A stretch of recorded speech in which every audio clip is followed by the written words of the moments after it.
Donc aujourd'hui c'est la journée d'SOS Crapaud. Donc SOS Crapaud c'est une action qui a pour but de mettre des filets pour que les amphibiens quand ils vont sur leur lieu de reproduction se fassent pas écraser sur les routes et du coup après des gens vont venir tous les jours déplacer les crapauds pour qu'ils puissent aller se reproduire. Et donc on va aider à installer tous ces filets et à protéger tous ces amphibiens.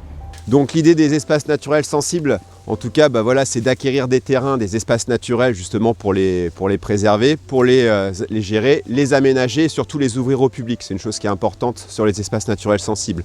Donc premier outil de l'argent. Donc cet argent provient d'une taxe, la taxe d'aménagement. En gros, dès qu'il y a un permis de construire en Essonne, il y a un peu plus de 2% de la somme qui revient directement à notre service pour pouvoir faire tout ce que je vous ai dit, payer nos salaires aussi. Donc avec Alexandre, on est garde animateur. On s'occupe justement donc de la surveillance de ces sites, donc on est assermenté pour ça, et on s'occupe aussi de faire découvrir ces sites aux scolaires la semaine et au grand public le week-end. Il n'y a pas que nous, conseil départemental, qui agissons. Si on est venu bosser ici, c'est aussi sous l'impulsion de plusieurs associations qui s'étaient rassemblées ensemble pour former le collectif SOS Crapaud. Donc il y a plusieurs représentants au milieu de vous, et donc voilà, qui avaient commencé avec leurs propres moyens à essayer de sauver les crapauds, et donc on est venu un peu leur prêter main forte en leur apportant un peu de logistique, de mise en sécurité, le matériel et puis les repas pour ce midi qu'on vous fournira. On mangera au chaud dans la salle communale. Donc là, on n'est pas sur un espace naturel sensible, on est un peu dans un autre contexte. On est sur une route communale Ormois-la-Rivière qui connaît sur lequel se joue une tragédie. C'est qu'en gros, on a des crapauds qui passent l'hiver dans la forêt, juste au-dessus, là derrière nous. Et donc, dans quelques temps, ils vont vouloir se reproduire, ils vont tous sortir un peu de leur léthargie et ils vont vouloir aller dans des étangs pour se reproduire. Les étangs, vous les distinguez derrière. Donc pour passer de l'un à l'autre, il va falloir qu'ils traversent la route. Et donc c'est des milliers de crapauds qui traversent. Et si on ne fait rien, c'est aussi des milliers de crapauds qui se font écraser. Donc il y a plusieurs techniques pour éviter ça.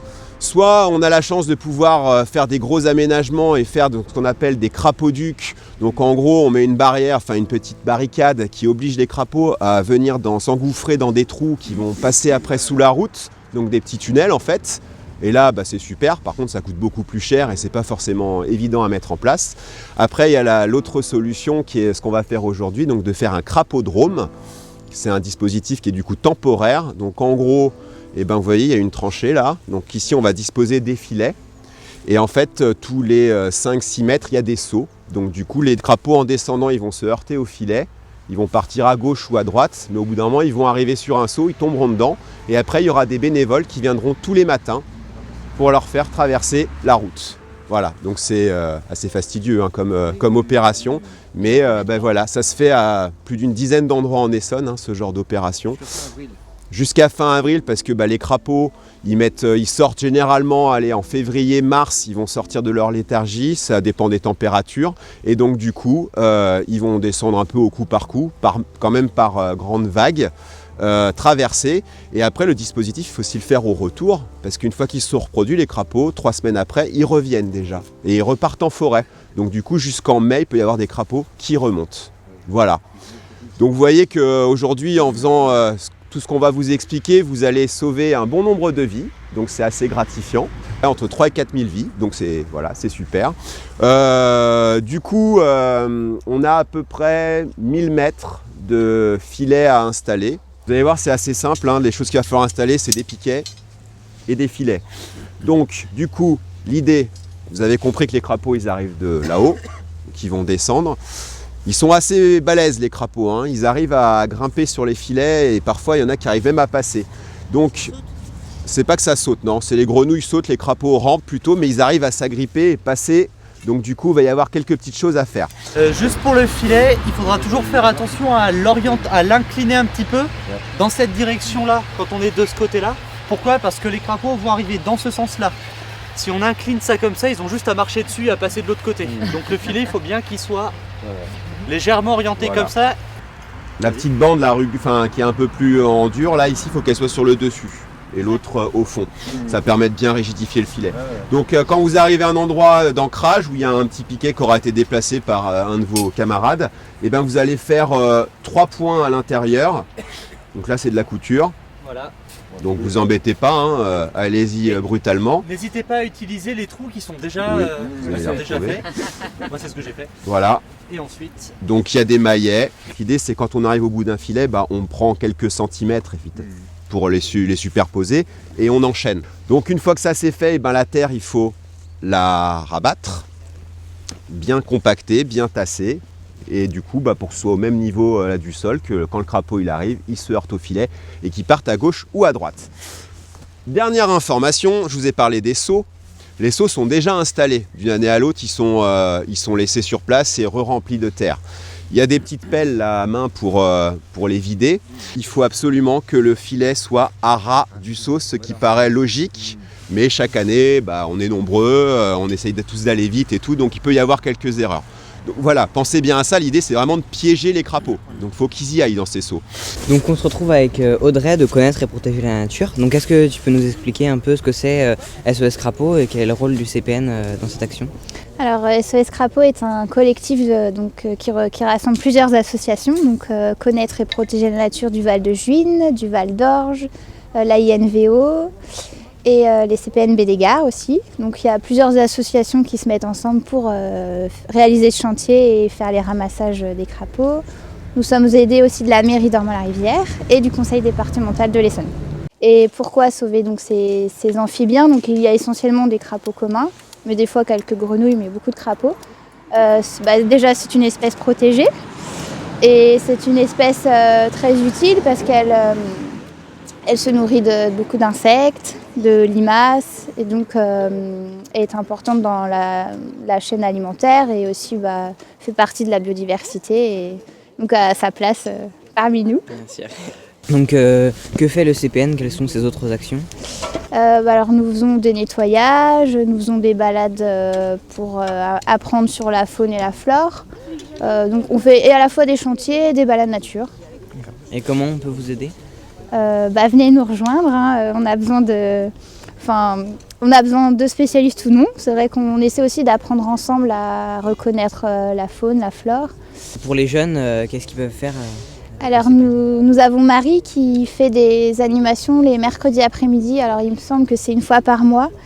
Sinon il ne faut pas hésiter à aller sur le site CPN Val de Seine où il y a tout l'agenda des différentes actions. Donc, ça peut être fabriquer un nichoir, ça peut être faire des décos en matière recyclée, puis découverte de la mare. Donc il y a vraiment plusieurs thèmes et c'est le mercredi après-midi. Donc à partir de quel âge on peut commencer à suivre vos activités Alors on a des sorties qui sont ouvertes vraiment pour tout public, en famille, donc on peut venir avec ses enfants. Moi je viens avec ma fille, depuis qu'elle a 1 an on fait les sorties et après il y a des activités plus ciblées peut-être à partir de 6 ans mais c'est toujours précisé. Du coup merci beaucoup Audrey pour cette petite interview et puis nous on refera des activités avec le CPN en partenariat. Avec plaisir.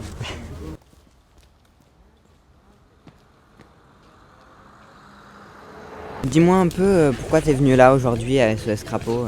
Parce que déjà j'aime bien tout ce qui est animaux et les sauver c'est important pour tout quoi. C'est des animaux comme les autres, ils ont le mérite de vivre. Okay. Donc tu viens aider aujourd'hui, comment là tu as essayé un peu, tu as fait un peu des trucs, tu trouves ça comment? On s'amuse, on s'occupe, ça passe le temps, c'est génial quoi.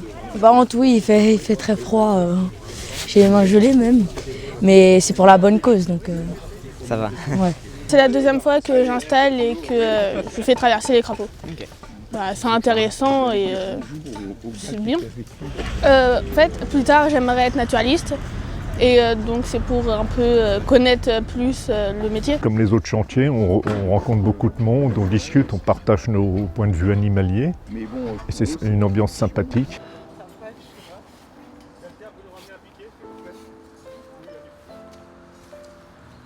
Alors là, on est 1 mois après la construction des barrières sur la route et donc aujourd'hui, on va voir le ramassage des crapauds avec Patrice. Alors donc Patrice, tu es bénévole ici pour les ramassages. Donc comment ça se passe les ramassages? C'est quoi les conditions? Alors en fait, on se relaie 1 fois par semaine. Chaque personne fait un jour de la semaine, comme ça c'est plus simple. Alors on doit être une équipe d'12. en gros pour se relayer. Et ça nous prend à peu près entre 1 heure et 2 heures le matin pour faire le ramassage. 1 heure s'il n'y a pas de crapaud et 2 heures s'il y en a beaucoup. Ça remue là. Bonjour. Eh ben bonjour toi. Ça c'est une grosse fifille qui a déjà pondu.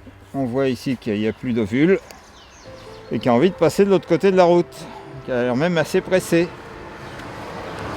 Alors les conditions pour qu'il y ait du crapaud qui migre, c'est l'inverse de nous. Nous on reste plutôt à l'intérieur quand il pleut, qu'il fait moche, et ben eux ils préfèrent qu'il pleuve et ils préfèrent évidemment sortir sous la pluie, sous l'humidité, mais il faut aussi qu'il fasse assez chaud.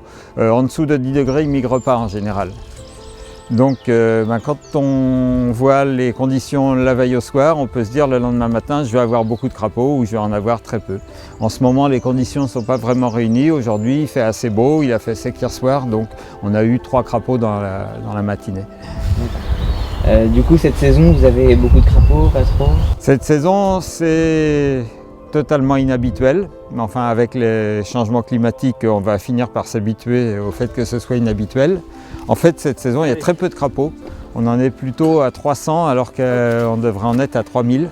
On peut atteindre jusqu'à 900-1000 crapauds en une matinée avec 50 crapauds dans chaque seau, enfin là c'est de la folie, il y en a partout. Et il y a même des moments où la migration aller n'est pas complètement terminée et que la migration retour a commencé. Alors il y en a qui vont dans un sens et en même temps il y en a qui vont dans l'autre sens. Là ça devient compliqué à gérer. Il y a toujours besoin de bénévoles parce que d'abord on commence à s'user un petit peu nous, puisqu'il y a le chantier évidemment pour l'installation du passage à crapaud qui demande beaucoup de bénévoles le jour où on l'installe, et puis après toutes les semaines, une fois par semaine, les gens ont le droit de partir en vacances aussi, donc on peut se relayer. C'est bien d'avoir plus de bénévoles bien sûr. Donc pour contacter l'association c'est très simple, c'est sos.crapaud@gmail.com.